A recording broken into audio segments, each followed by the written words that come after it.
Boa tarde, pessoal. Sou eu de novo. Meu nome é Matheus Brandão. Para os que não assistiram o vídeo anterior, nós atuamos aqui, eu tenho um escritório chamado Matheus Brandão Advogados Associados. Nós atuamos em Luiz Eduardo Magalhães e também com uma representação fora do país e em Brasília, a respeito do setor do agronegócio, que atualmente, como eu já falei no outro vídeo, não é mais considerado um setor meramente primário, mas sim ele atua em todos os setores do mercado, né?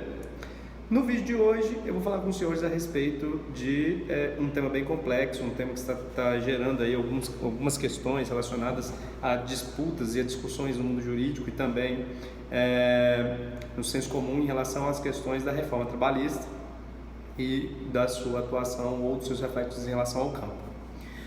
Para hoje, eu destaquei o seguinte: nós temos que prestar atenção que a nossa legislação trabalhista hoje é uma legislação que entrou em vigor no dia 1º de maio de 1943, ou seja, nós estamos com uma legislação, né, que tem muito tempo, muitos anos inclusive. E essa legislação é considerada, digamos assim, ultrapassada em vários pontos. Até mesmo porque dentro da questão da justiça do trabalho nós temos algumas dificuldades. As principais dificuldades relacionadas à questão da justiça do trabalho seja exatamente o número de demandas que a justiça do trabalho hoje ela atua. Para que os senhores tenham uma noção, só para análise ou a título de curiosidade ou de exemplo, nós temos que existem aí estabelecidas mais de 3 milhões de processos por mês na justiça do trabalho no Brasil inteiro, e nós teríamos aí uma demanda muito grande exatamente por uma falta de uma legislação que estabelece regras ou uma interpretação exata do que aconteceria na relação de trabalho. Para que os senhores tenham uma noção, aproximadamente de dois brasileiros hoje no Brasil, um deles provavelmente contratado, obviamente, vai entrar na justiça do trabalho contra o seu empregador, né?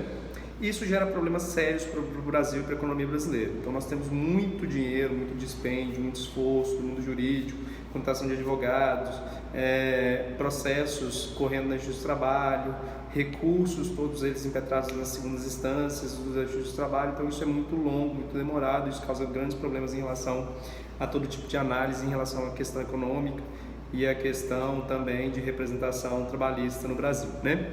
Então, hoje, a reforma proposta ela estabelece mais de 100 pontos para alteração da CLT, certo?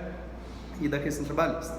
Também, mais uma justificativa para que haja uma reforma trabalhista é que atualmente a justiça do trabalho é uma justiça jurisprudencial. O que isso significa? Que nós temos uma consolidação das leis do trabalho, uma cartilha sobre como funciona a relação de trabalho, que infelizmente ela não tem uma interpretação atual, uma interpretação que gere uma questão justa para o empregador. Isso faz com que os tribunais hoje legislem, na maioria das vezes, ou na verdade emitam pareceres que se transformam em súmulas. Súmulas essas ou orientações jurisprudenciais, que são hoje as grandes delimitadoras da justiça do trabalho. Então, se hoje você vai atuar na justiça do trabalho, provavelmente você é um advogado, um jurista internado, ou simplesmente as pessoas que de alguma forma estão submetidas a um dissídio trabalhista, vai ter que ter muito mais uma interpretação a respeito da jurisprudência dos tribunais do que basicamente o que dita a CLT, né? Então, o que acontece? Alguns pontos eu destaquei aqui para que nós entendamos como vai ser a reforma trabalhista. O primeiro deles é que antigamente nós tínhamos que um empregador contratado no regime CLT, ele teria que trabalhar aí 8 horas diárias, 44 horas semanais e 220 horas mensais. Isso significa que ele também poderia fazer aí algumas horas extras, como por exemplo 2 horas extras diárias, certo? O que muda em relação à reforma trabalhista? A reforma trabalhista estabelece que a partir de agora é possível que o trabalhador trabalhe aí 8 horas diárias também, mas 44 horas semanais. Isso implica o seguinte, que ele pode fazer, óbvio, por um critério aí de conta que os senhores podem inclusive analisar, 4 horas diárias, na verdade 4 horas semanais de horas extras. Isso significa que ele não pode passar de 4 horas na semana, o que garante a ele que ele pode vir a trabalhar um dia da semana, 12 horas diárias, né? Agora, se ele trabalhou 12 horas num dia, obviamente, já que ele passou as 8 horas que seria e as 4 horas trabalhadas nessa semana, ele não pode mais fazer hora extra. Então isso é bom para o trabalhador e é bom também para o empregador, que vai ter ali o limite de horas que ele pode vir a cobrar do seu empregado, certo?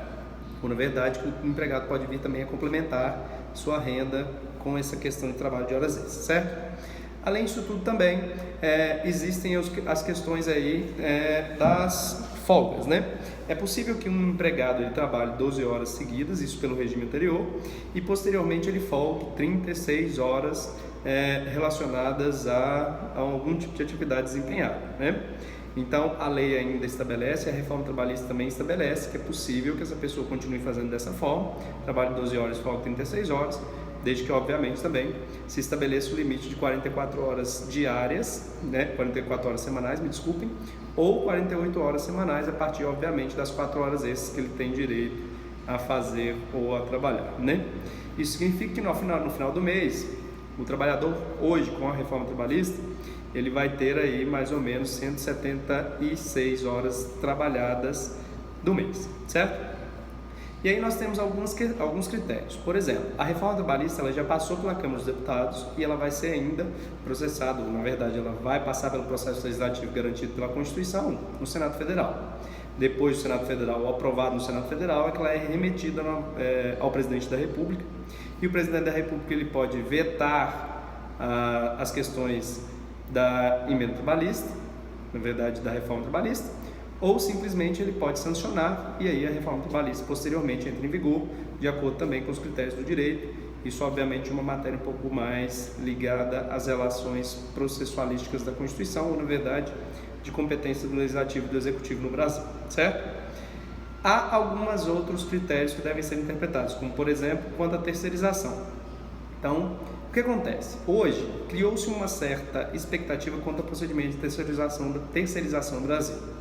Então, eu já digo aos senhores que não vai causar nenhum tipo de prejuízo em relação às questões trabalhistas, obviamente, porque se eu for contratado pelo regime CLT, para que possivelmente seja demitido e que seja contratado novamente no regime de terceirização, provavelmente, ou de pessoa jurídica, o que provavelmente vai acontecer é que existe aí, pelo projeto de lei, um tempo de 1 ano e meio para que esse mesmo empregador me contrate após a demissão do regime CLT. Ou seja, a lei blinda de alguma forma a possibilidade de uma possível fraude, que seria, se possivelmente eu sou contratado pelo regime CLT e o meu patrão quer me mandar embora exatamente para me recontratar no regime de terceirização, ele vai ter que esperar aí 1 ano e meio, que seria o regime de 18 meses, até que houvesse a possibilidade dele me recontratar a título de ser uma pessoa jurídica ou um título de ser contratado de uma outra pessoa jurídica como terceirizado, certo? Então, isso seria aí alguns critérios importantes da reforma trabalhista. Outra questão da reforma trabalhista que diz respeito às questões relacionadas a interpretações dúbias aí em relação à reforma e alguns prejuízos em relação a isso tudo, é o seguinte, a contratação intermitente. O que seria isso?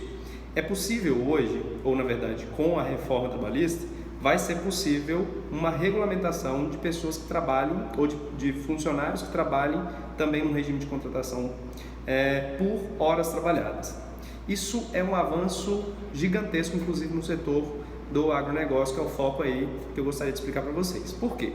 Porque se possivelmente eu tenho uma fazenda e que ela tenha uma safra aí, ou 2 safras anuais, ou dentro da questão do ano, ou da safra do que muda de região para região, possivelmente eu, em um período em que eu não esteja de safra, ou que o fazendeiro ou que o empresário rural não esteja em safra, ele não vai precisar de tantos empregados como ele precisaria no regime de safra. Então, um grande problema que nós vemos em relação à construção da reforma trabalhista e da questão trabalhista anteriormente seria o seguinte: se possivelmente eu sou fazendeiro e eu quero ter empregados para que me auxiliem no exercício da minha atividade empresarial, provavelmente eu teria que contratá-los sob um regime CLT. Isso faria com que eu pagasse, obviamente, todas as relações de contribuição ao Estado também e as questões de contratação dessa pessoa, né, ou dessas pessoas. Isso faria também com que outras pessoas, com que os próprios empregados também trabalhassem e pagassem para o governo um certo valor que seria repassado também pelo empregado. Ou seja, no regime atual brasileiro nós temos tributação, ou nós temos aí um pagamento tanto pelo empregador como pelo empregado. O que acontece hoje existe já em relação às questões trabalhistas um certo problema em relação a contratações, porque nós sabemos, inclusive enquanto empregadores, que se possivelmente eu contrato alguém, é bem possível que posteriormente ele tenha vários direitos contra mim ou direitos relacionados, direitos esses que são camuflados, né, em relação à questão trabalhista, e posteriormente ele possa vir a cobrar de mim numa ação trabalhista. Também garante ao empregado, né, alguns critérios, como por exemplo, ele tem lá todos os seus direitos relacionados à questão trabalhista, mas às vezes ele gera algumas interpretações que possam vir a ser cobradas na justiça. Então o próprio empregado fica numa certa insegurança jurídica, como também o empregador sempre está nessa insegurança jurídica a respeito de contratar ou não. Até mesmo porque uma alta carga tributária por parte do governo, isso faz com que possivelmente existam várias pessoas que façam regime de contratação dentro de uma esfera informal ou clandestina. E é um problema gravíssimo no Brasil, né? Então, a reforma trabalhista ela vem de forma pontual a estabelecer algumas melhoras no setor trabalhista, principalmente ao regime de contratação, que agora pode ser um regime que vai garantir uma maior produtividade. Como isso, Matheus? Seguinte, gente, se eu possivelmente tenho uma fazenda e no tempo de safra eu tenho que ter aí no máximo 3 empregados, por exemplo, eu os contrato a regime CLT. Agora, se possivelmente na época de safra eu preciso de mais empregados e obviamente eu preciso, né? Eu posso vir a contratá-los sob o regime de contrato intermitente, que seria um contrato onde possivelmente eu faço aí um pagamento por horas trabalhadas. Mas isso não atrapalharia de alguma forma também as questões de benefícios ou de direitos ao empregado? Não. Todas as questões trabalhistas, inclusive no regime de contrato intermitente, serão distribuídas ao empregado da mesma forma como se ele fosse contratado no regime CLT. Por exemplo, ele vai ter normalmente seu direito ao 13º, a férias que agora podem ser parceladas em até 3 parcelas, né? Isso tudo de acordo com um critério acordado entre o trabalhador e o empregador, né? Ele também tem direito normal ao seu seguro-desemprego, então tudo está garantido, inclusive garantia ao FGTS, que continua nos regimes normais do procedimento anterior. E eu, inclusive, digo que poderia até mesmo a reforma trabalhista tratar de outros assuntos e vir a inovar ainda mais a questão trabalhista, porque no Brasil nós temos muitos problemas em relação à regularização da relação de trabalho. Então o ideal era que fosse regularizado mais ainda alguns setores, principalmente olhando aí um direito comparado de outros países que tem um desenvolvimento um pouco maior em relação à questão trabalhista, né? Então ainda tem outro ponto que eu gostaria de falar para vocês, seria o procedimento de terceirização. Então, como eu falei, terceirização seria anteriormente só para atividades meio. Isso significa que eu poderia contratar pessoas para desenvolver alguma atividade que não fosse a do fim que eu espero, por exemplo, o fim empresarial, certo? Por exemplo, no nosso caso, o fim lá da produção agrícola ou pecuária, certo? Atualmente, ou com a reforma trabalhista, é possível que eu contrate pessoas que possam vir a ser terceirizadas mesmo que estejam vinculadas à atividade fim, que seria, por exemplo, a produção em si, certo? Isso também uma inovação em relação à reforma trabalhista, né? E a principal questão para o meio agrícola seria o fim, né, das contribuições sociais também dentro do campo do agronegócio. Então, hoje nós temos que deve ser passado aí a Confederação da Agricultura e da Pecuária no Brasil, CNA, né, um certo percentual que seria um dia trabalhado do empregado, independente se ele é ou não sindicalizado, deve ser distribuído à confederação, certo? Então, atualmente a reforma trabalhista quer acabar com essa questão da sindicalização. Isso ajudaria um pouco em relação às questões de construção também, em relação à questão econômica. O que eu garanto aos senhores, fazendo uma última análise a respeito disso, até mesmo para que o vídeo não fique muito grande, né? Eu gostaria de dizer ao final que, ao meu ver, principalmente para o campo do agronegócio, há na reforma trabalhista grandes critérios relacionados, por exemplo, à contratação e à evolução da atividade empresarial. Então é uma reforma que atualmente, a reforma trabalhista, ela vem a passar ou a ter um maior regime de produtividade em relação à questão trabalhista. Então eu vou contratar pessoas enquanto empregador que provavelmente vão receber todos os seus direitos, mas essas pessoas vão possivelmente ter uma maior produtividade, certo? E obviamente também eu vou poder contratar mais pessoas para desempenhar uma determinada função. Por exemplo, anteriormente ou nesse regime atual, antes da reforma, eu deveria contratar, por exemplo, 25 pessoas e provavelmente essas pessoas ficariam ociosas na minha fazenda, certo? Ou na atividade do agronegócio. Atualmente eu posso fazer com que haja as pessoas corretas que seriam direcionadas aos trabalhos que teriam lá ou que haveria o ano inteiro, né? Pessoas que eu realmente preciso durante o ano inteiro, e as demais pessoas possivelmente poderia contratá-las por um regime intermitente. Isso garantiria aí uma melhor qualidade de vida também aos empregados, certo? Então, mais uma vez, como eu disse aos senhores, o escritório está à disposição a qualquer tipo de dúvidas em relação à questão trabalhista e a possível implementação de direitos ou de obrigações relacionadas à questão também trabalhista no campo do agronegócio. E queria agradecê-los mais uma vez por assistir esse vídeo até o final, certo? Vamos tentar, como eu falei no primeiro vídeo, debater aí algumas questões sobre a questão do agronegócio e que circunda esse setor da melhor forma possível, certo? Os contatos estão no site, então www.mateusbrandão.com. Muito obrigado.